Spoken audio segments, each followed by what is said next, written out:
first thing we're gonna see today is cross correlation of two signals.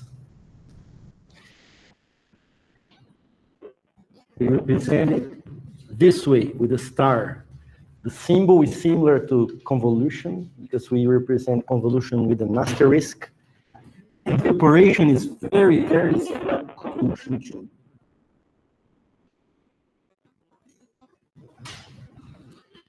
We define the cross correlation as, let's draw it.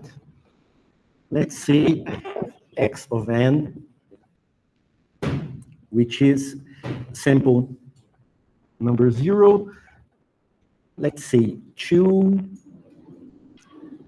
3, -1. That's all, and only zeros. 0, 0, 0. Now, y of n, let's define some y of n here. This guy is 0 before the 0th sample. Let's say this guy has half. I'll try to close the window.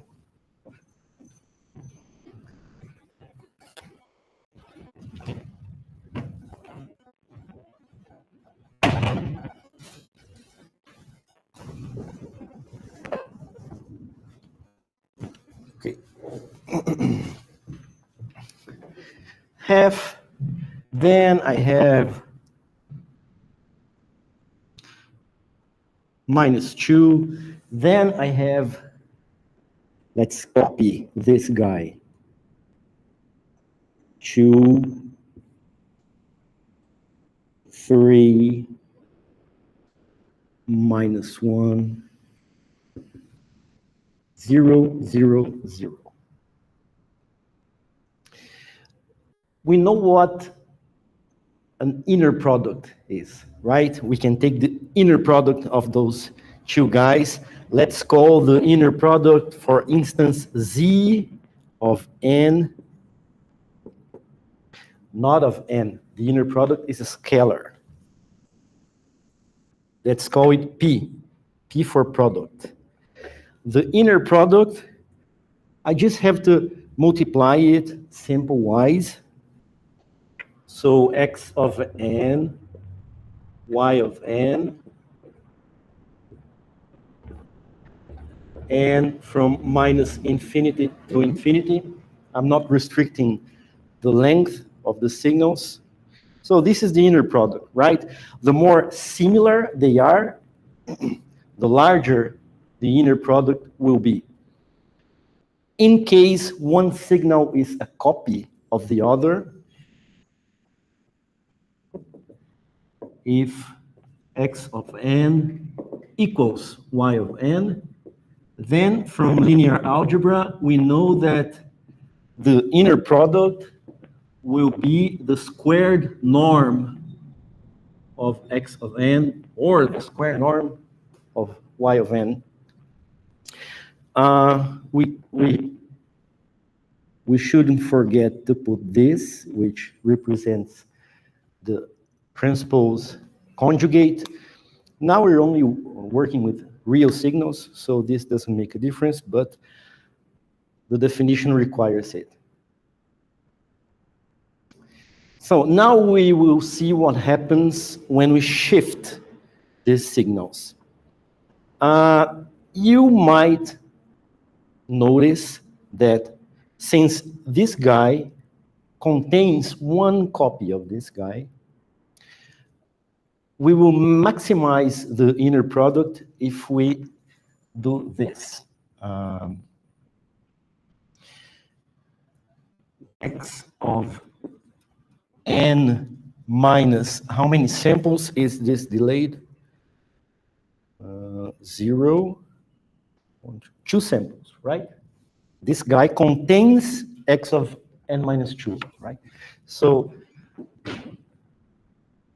if we do product, this, y of n.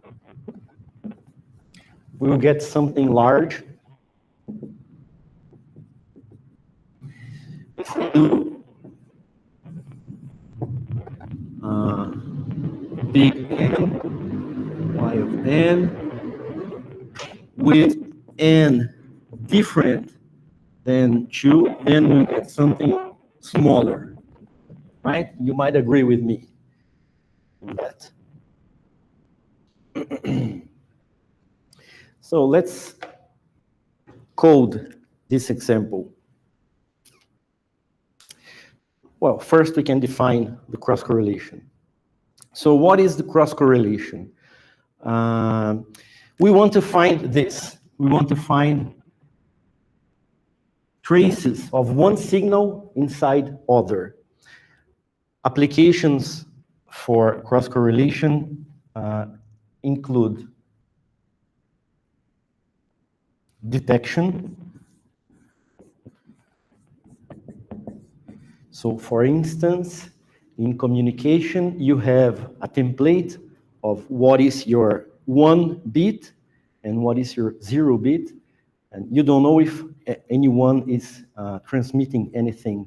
So you try to detect your template signal, and when you find some large correlation with the template, that means someone has transmitted that.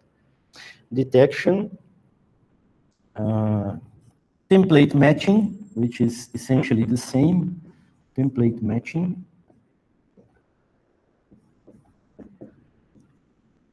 So we want to detect and to locate inside a given signal some smaller signal that we have. Detection, template matching, delay estimation, delay or lag estimation. Those are uses of cross correlation. So what is cross correlation? We will do the inner product, this guy, x of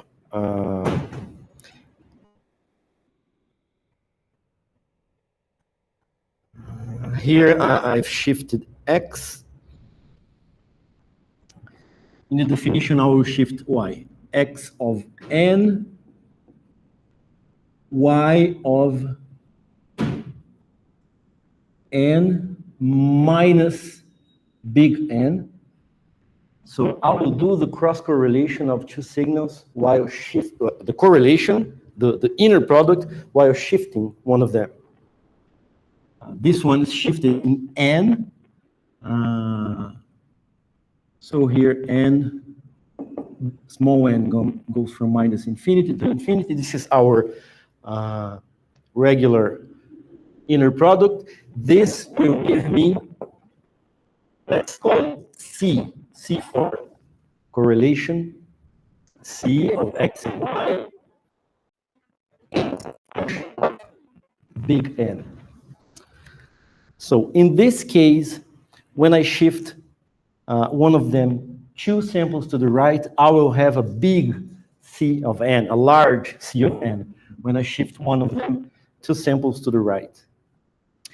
If I use other shifts, I might get something positive, negative, large, small, but the largest value here will be where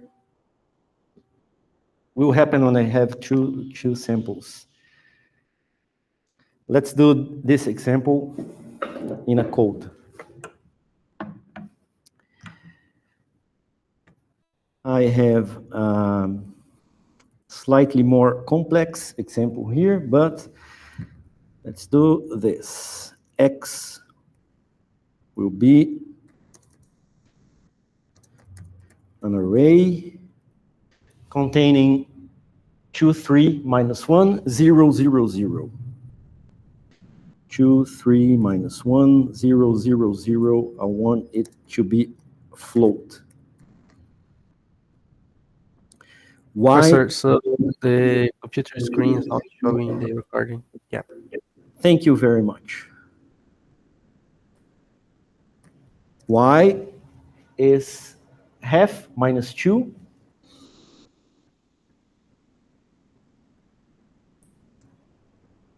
half minus 2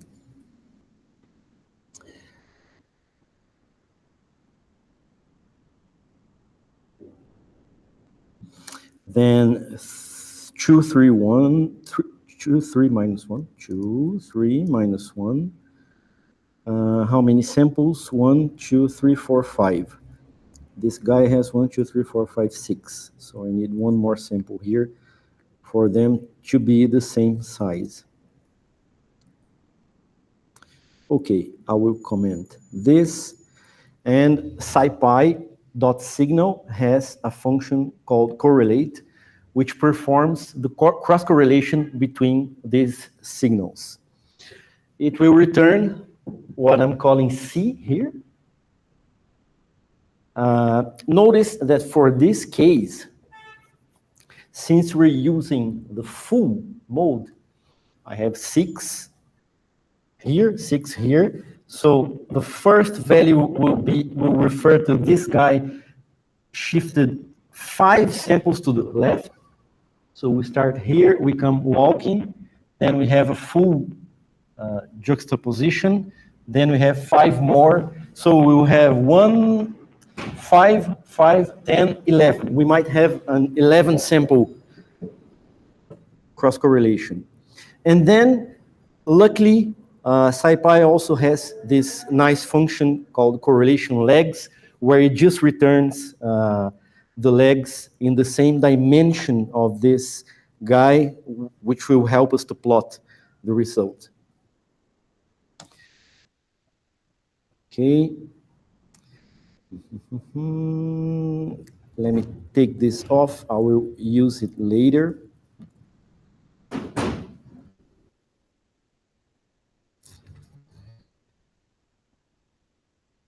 Okay, first signal, second signal. I'm using plot instead of stem because it will be better to see the results of the next examples. So this is X in terms of samples. So 2, 3, minus 1, 0, 0, 0. Here something, 2, 3, minus 1, 0. And here's the cross correlation of them. I have written a small code that identifies the maximum of the correlation. So what I'm doing here is doing delay estimation or lag estimation. I assume that this signal has among it a copy of this signal. And where's the copy? I assume I will the largest correlation will be will indicate me where the copy is located. So I have a correlation of nearly 15. Let's check it. 4 plus 9, that's 13, plus 1, that's 14. So this value is 14. That's it. We can go to a slightly larger example here, which was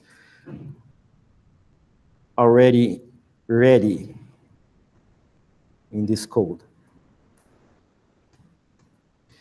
Okay, so I'm creating X with 200 random samples, Y with 40 random samples. Those are other samples taken from the same process, but other samples.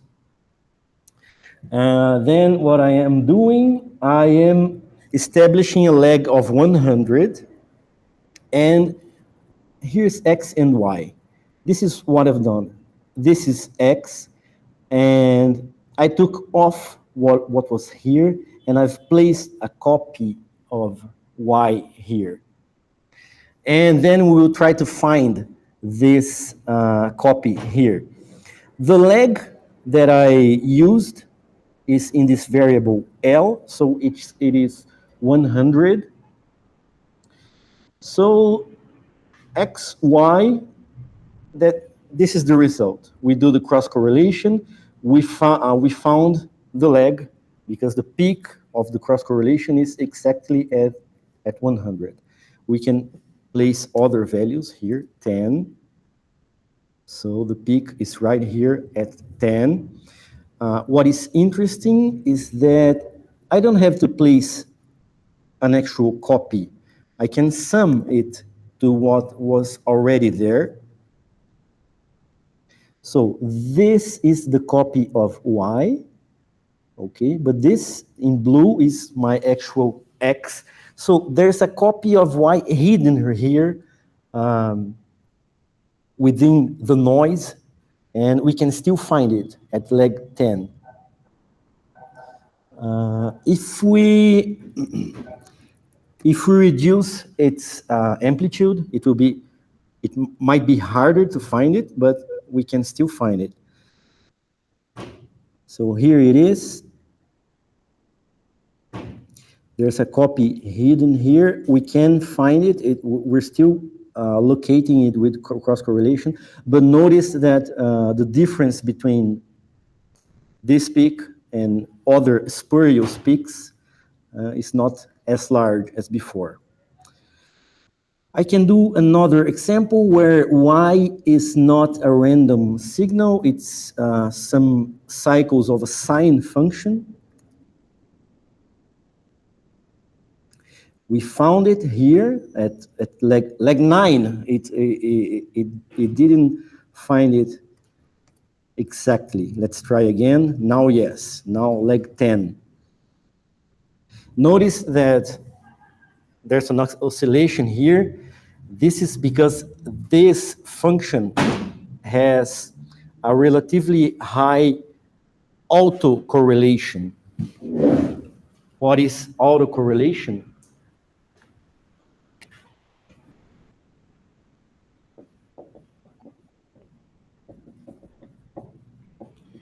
You just do the cross correlation with the signal and itself.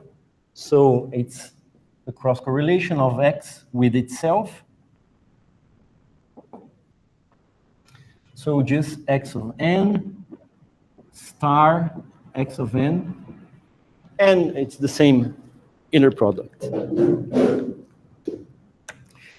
So in communications and in radar signal processing and ultrasound signal processing, we have some cases where we need to find signals, we need to define signals with a low cross correlation between them and also a low autocorrelation, because I don't want to find several copies of itself in the neighborhood. We have a very recent work in that subject. Let me find it. The first author is Victor, who is seeing this class from home. SPOMA, where we sent multiple ultrasonic signals in different directions all at once, and we're receiving them all at once. So we need to send waves that have a very small cross correlation among them, and also a very small autocorrelation, because we don't want to find spurious peaks of the waves itself. So the problem is complicated because it's combinatory. So what Victor and our other student Burda did was they created a genetic algorithm to find a population of signals with very low cross correlation and autocorrelation. Copy, I will add it.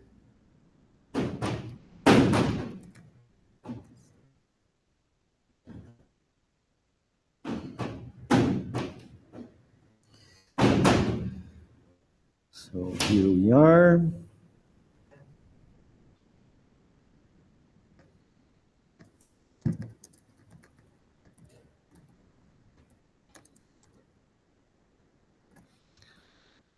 This paper was published this year.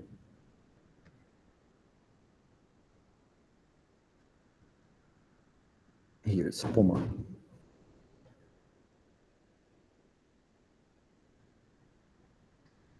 So autocorrelation, cross-correlation, template matching, detection, delay estimation.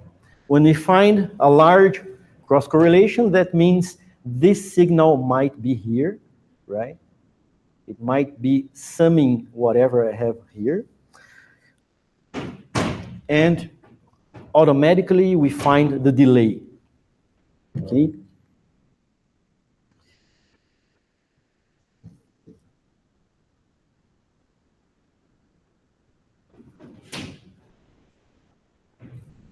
So you notice the similarity between this and the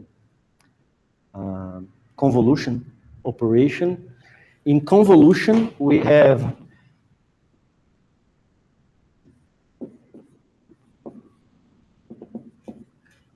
x of n convolved with y of n, usually with age of n, then we get some y of n. And that's x of k, y of n minus k,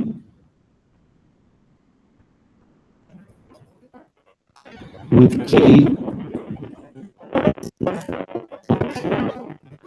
This will give us some, let's say, z of n. What's the difference? Inside this sum, this is our independent variable, right? If you remember the continuous equation, we have x of tau, age of y here, right? Y of t minus tau, b tau,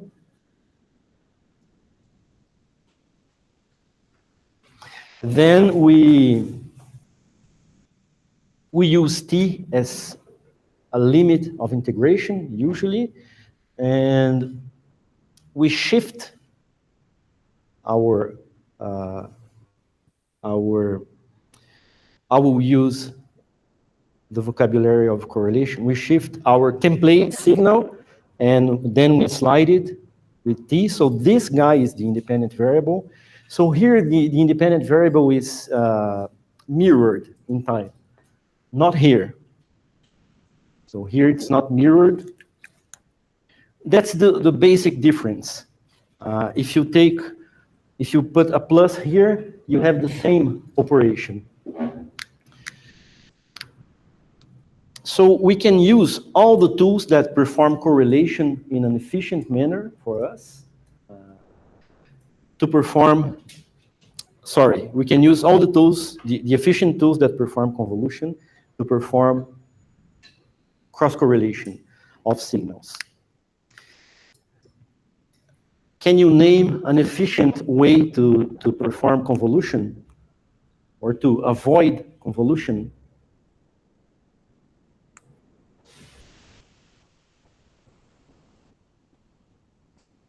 You can do a Fourier transform. Instead of convolution, you can do the inverse discrete Fourier transform, for instance, of the transformed signals multiplied. So x of is this, right? X of omega, y of omega. So you do a Fourier transform of x and y, you multiply them, and you do the inverse Fourier transform of the result. You did the convolution. Here, one of the signals is shifted in time. One of them shifted, not shifted, but mirrored in time. One of them is mirrored in time. Here it is not. So performing the correlation of X and Y, this is the same as performing the convolution of X of n,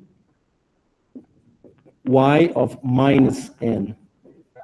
If you work out the equations and find the equivalences between the indices, you will find that correlation is convolution with one of the signals shifted in time. And we have, do you have your Fourier transform pairs properties table? You can look at the table of the Fourier transform or the discrete time Fourier transform. This property will appear for all of them. What is if X of n has a Fourier transform X of omega, then let's say Y, because Y is mirroring, reversed in time. Then what is the transform of this guy, X or Y of minus n?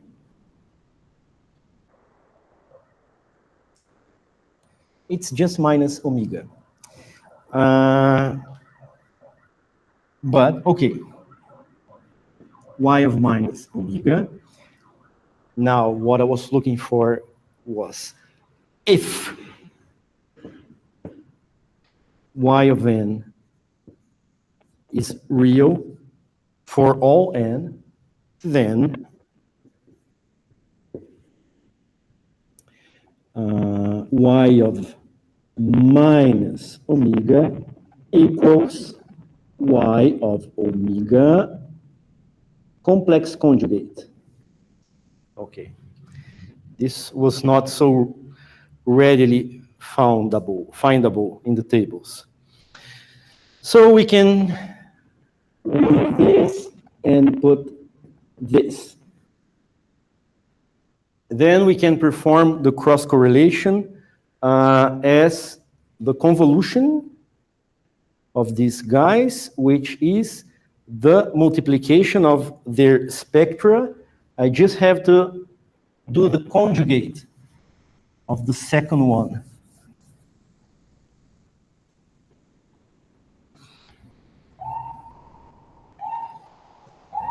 So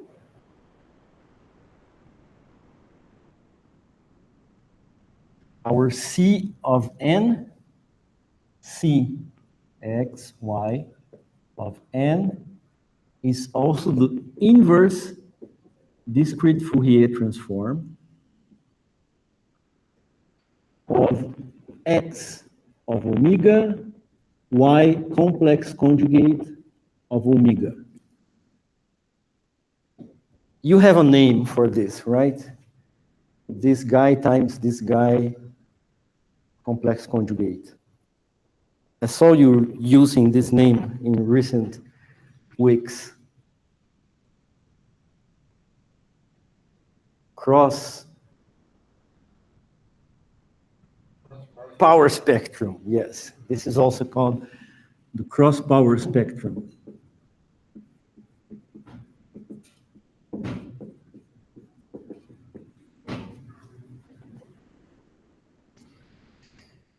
So you can notice that we're searching for the delay, and we're using the cross power spectrum. It's similar to what you guys do in the visual odometer. We're looking for a delay. So I find the cross power spectrum, I take the inverse transform, and then I hope that the maximum value of this guy will indicate where is the lag Where's the copy of the signal that I'm looking for? So there will be an activity where you perform correlation, cross-correlation. You do delay estimation first with the correlate function from SciPy, and then you will have to implement it again with the Fourier transform, with the FFT.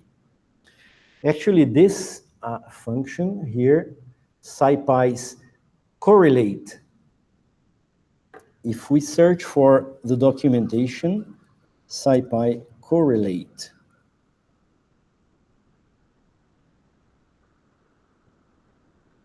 you have an option to use the FFT to compute the cross-correlation. Method, direct, which is in time domain, FFT, and then it will perform this. It's transparent for us. The result is the same. Or auto, where it tries to detect which method will be more efficient. Here, I'm using auto because I'm not passing this argument. Okay. Too many windows to fight.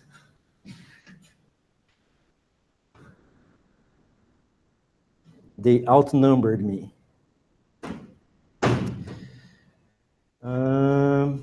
Next topic.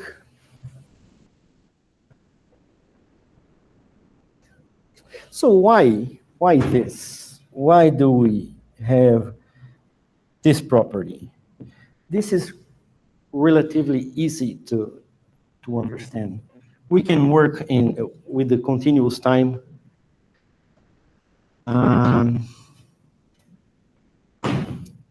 X of omega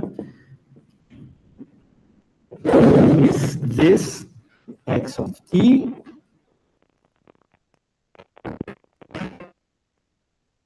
where this is cosine of omega t plus j sine of omega t.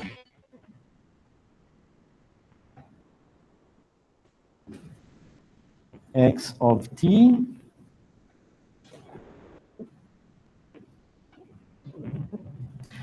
if you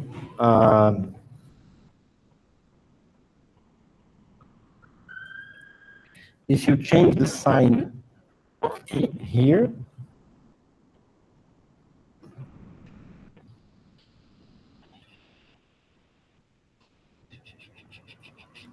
this is the product of two functions. If I change the sign of one of them, I invert which elements are being multiplied. In principle, without inversion, this multiplies this pair. If I invert it, this guy multiplies this guy multiplies this, and so on. It doesn't matter the order, right? I can do in this order, or I can start here. Okay, the integral is the same. It's a sum. That means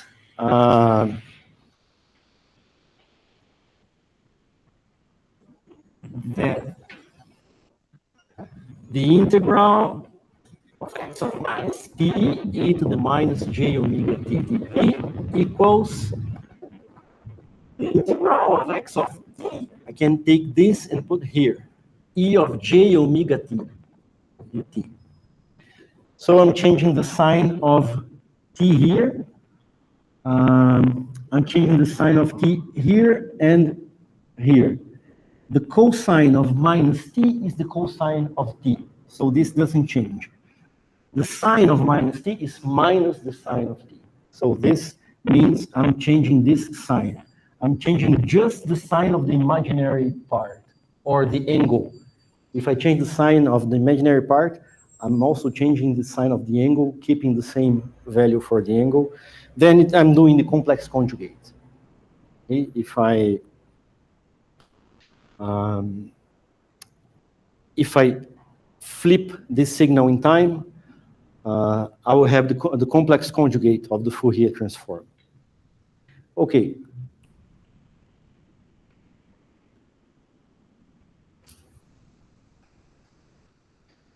Cross correlation. Template matching. Now we can go to phase correlation. Phase correlation.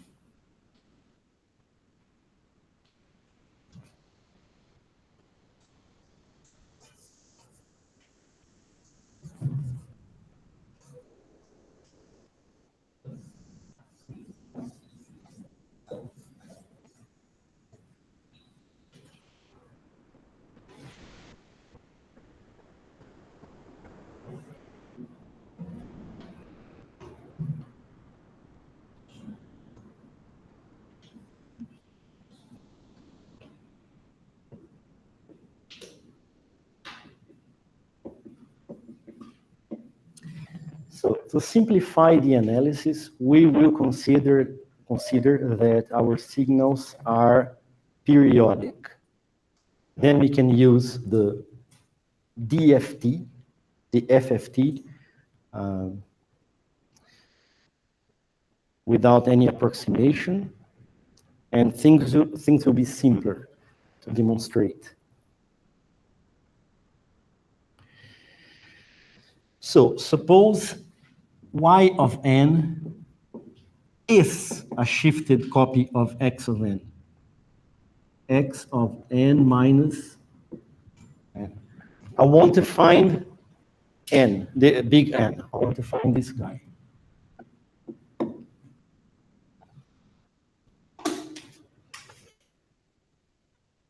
What's the shift between two signals? First thing I will do is I will compute the cross-power spectrum correlation.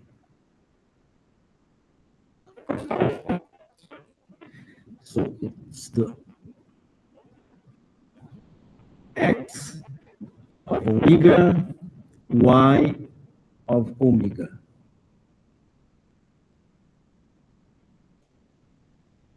C, let's call this C of omega.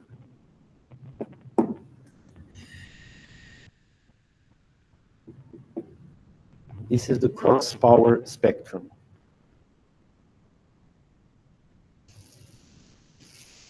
Okay, if I do the inverse transform of this, I will have the cross correlation. I can find a peak. Okay, the peak will tell me what's n. That's what we have done before here.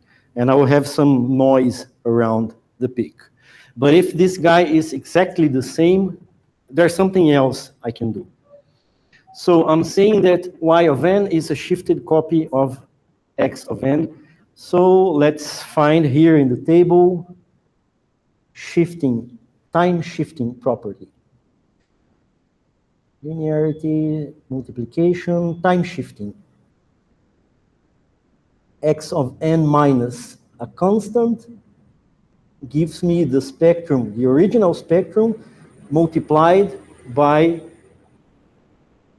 an exponential. We derived this some classes before. So this is x of omega. This is x of omega e to the minus jk omega.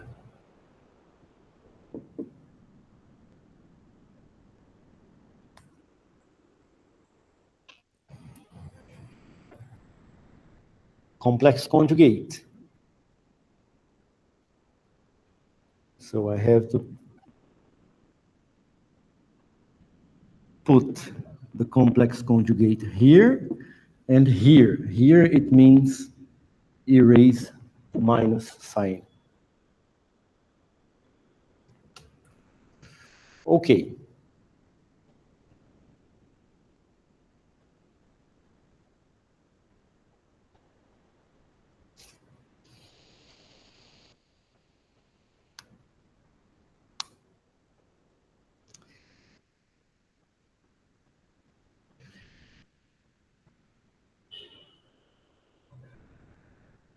Now, what's the phase of this guy? This is one signal multiplied by its complex conjugate. If I take a complex number and multiply it by its complex conjugate, the phase is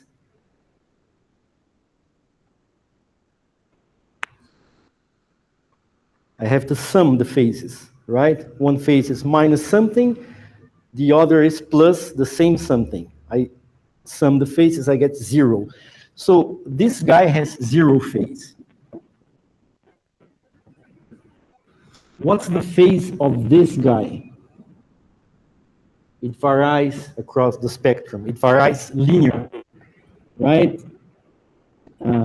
If you remember, the phase of a complex exponential increases linearly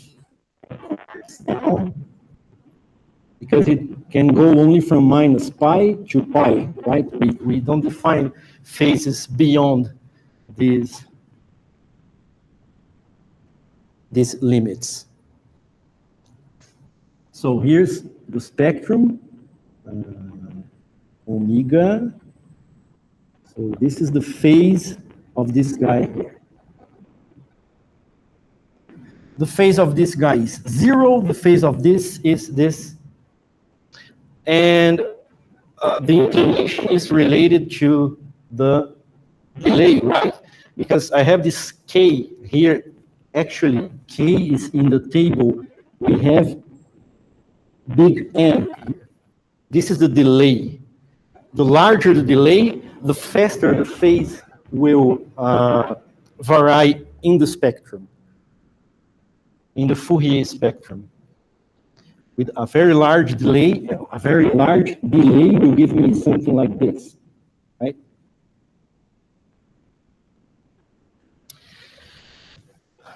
Okay, what about the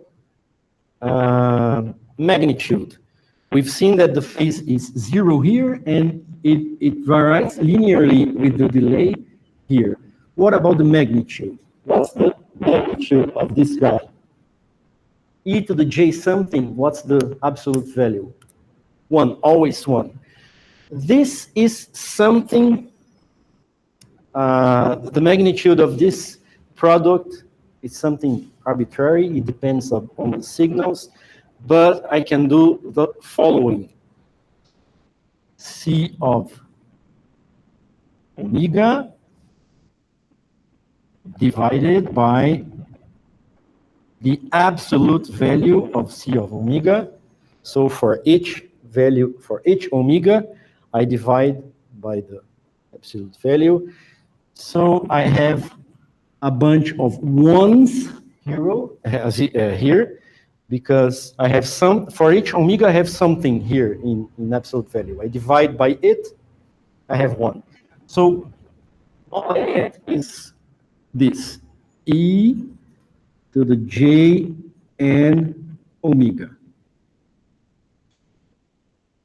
That's an algorithm to find the delay between two signals. When one signal is a delayed copy of the other, we can follow these steps, and this is called the phase correlation spectrum. Phase correlation spectrum.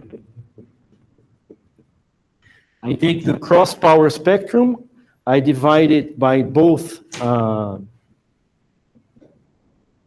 absolute values, so I'm dividing by absolute x, and again by absolute x. I have the phase correlation spectrum. Then there are some techniques to find n here. The simplest one is, what's the inverse transform of this?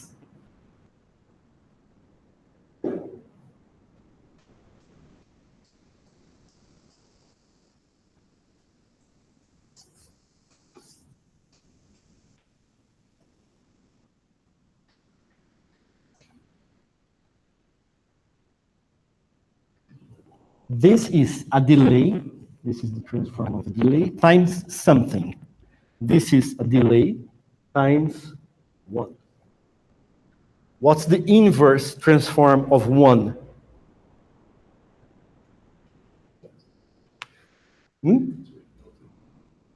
It's the Dirac delta. We have to give a name to this. Let's call this CP, P for phase. CP of omega. So the inverse transform of CP of omega is the inverse transform of 1 delayed. The inverse transform of 1, so CP of n. The inverse transform here is delta of n. The delay will be n. So if one signal is a shifted copy of the other, if this is true, then Fourier transform, transpose, conjugate, cross power spectrum. This is the cross power spectrum. If I divide each element of this spectrum by its absolute value, I will have the phase correlation spectrum, which is just this, just a delay. The inverse transform of a delay is the delayed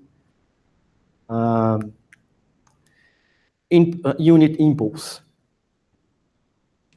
We can do an example. Let's try to make this work. Here.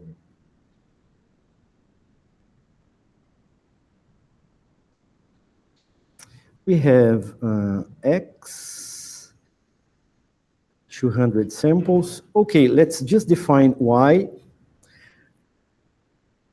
as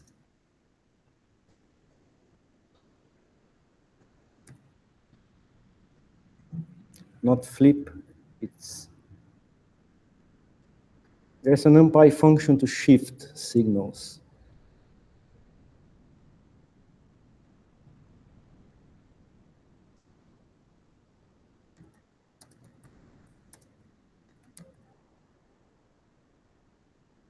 Row. NumPy row, how do we do it periodically?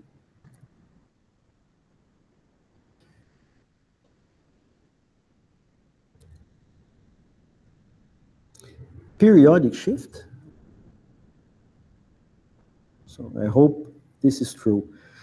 Let's shift X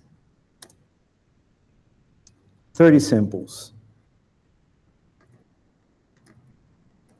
Y. Okay, here it is. This is the end, the last 30 samples of X, right? There's this valley here, then tuk-tuk.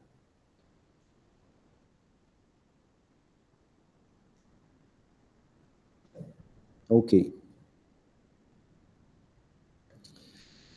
So Y is a shifted copy of X. Now let's do the Fourier transforms. X is the from scipy.fft import FFT. X is the FFT of X. Y is the FFT of Y. Now we do the cross power spectrum, which is X times Y dot conjugate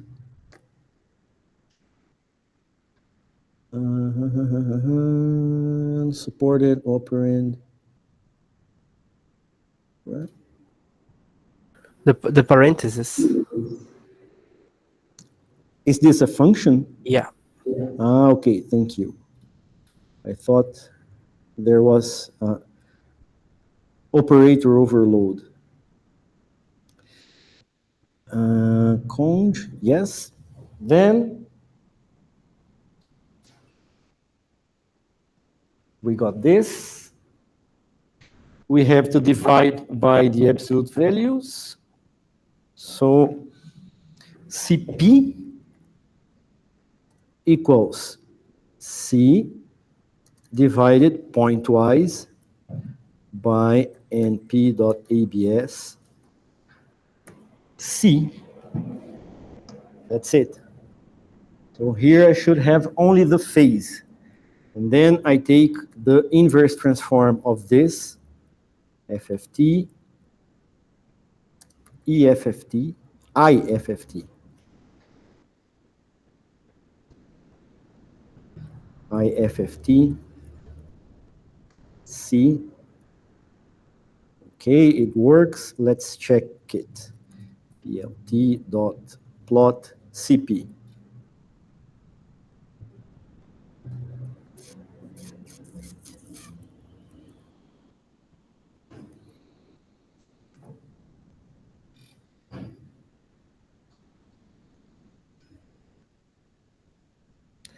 Okay, we didn't get a actual unit impulse, but I guess it's located in the right place. Is it? 30? Maybe not. Let's try some signals easier to visualize.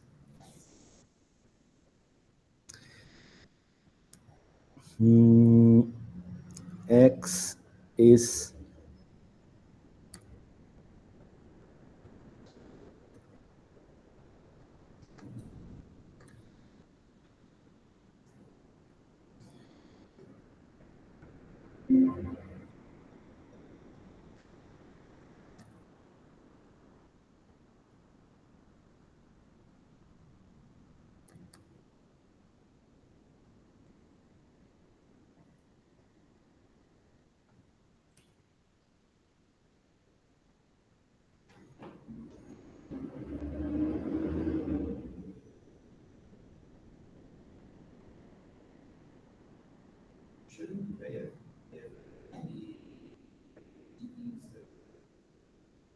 sure.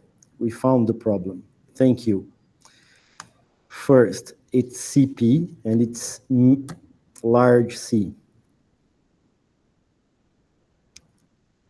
Yes. Here it is. We don't have to do this. We can use our very noisy signal.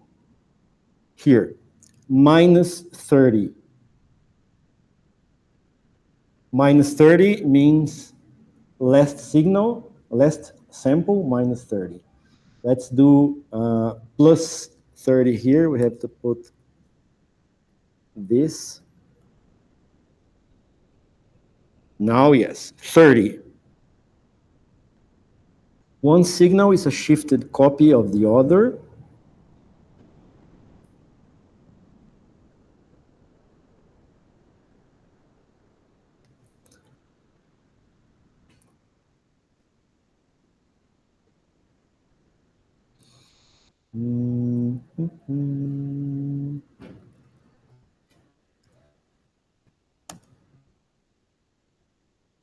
Here, X and Y.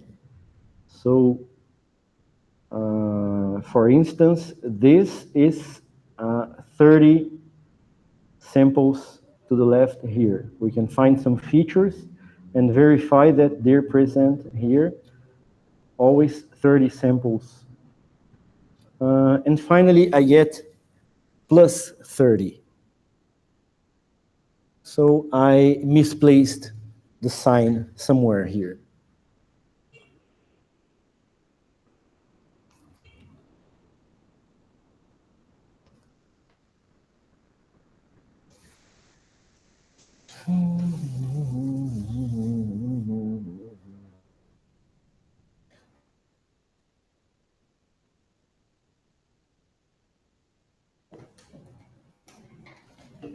Yes.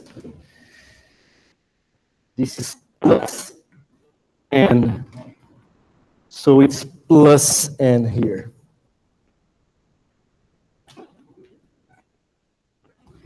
Okay.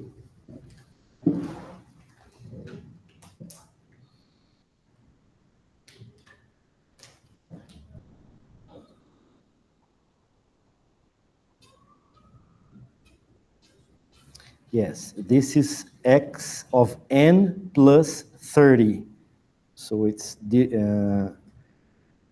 advanced in time. We can do this for other delays. 60. Here it is. The phase correlation, the inverse transform of the phase correlation spectrum is just an impulse at 1. We can add some noise to one of the signals after the row.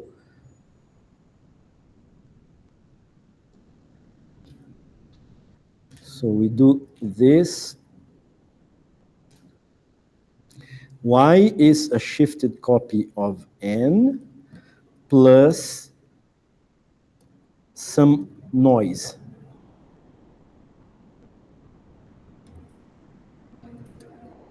A shifted copy of x plus some noise. Now, the noise prevents me from getting one pure impulse, but the method still works.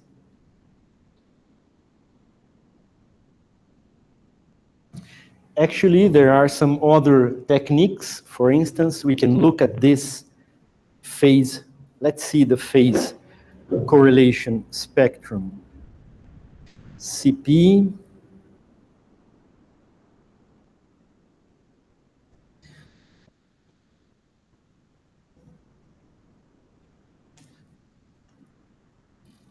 And P dot angle CP. This is the phase spectrum. If I decrease the shift, I will have something varying more slowly. So instead of 60, let's go -6. So here it is. This is because of the noise. Let's remove the noise. Okay. Then there are some methods that seek to find this inclination here. Actually, we have a discrete spectrum, so STEM. So this inclination is proportional to the delay. Then some methods seek to find the inclination of these curves. And what is interesting is that the inclination, which is proportional to n, if this comes from the sampling of a continuous signal, the shift can be some subsample shift. It can be, it doesn't have to be a multiple of the sampling period. So we can retrieve a non-integer n from a sampled signal from this inclination. This is what is interesting about this method where you get the inclination here. So you can find a subsample delay. Okay, phase correlation.